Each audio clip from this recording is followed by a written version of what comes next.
Earth. From space, it's a beautiful planet with whisks of blues, greens, and whites highlighting all the planet has to offer. But there's one thing you don't clearly see. Climate change.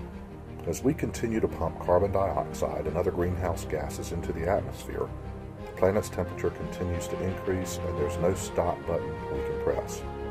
Temperatures are rising, and while this is happening, we're losing prime ecosystems and species of plants and animals as they try to adapt to new weather patterns and surges in repeated, once-in-500-year extreme weather events. Nowhere or no one is exempt.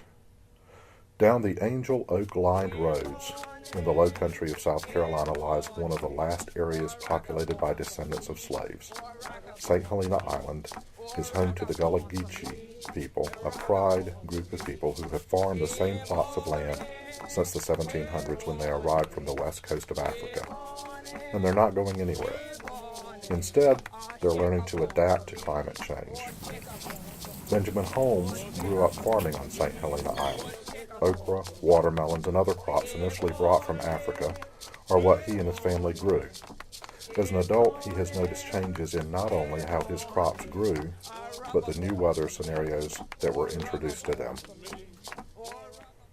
When did you notice climate change affecting your crops?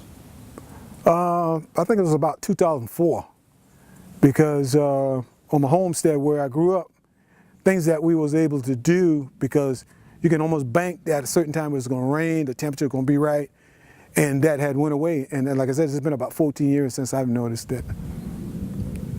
And on average, how has it affected what you're able to harvest?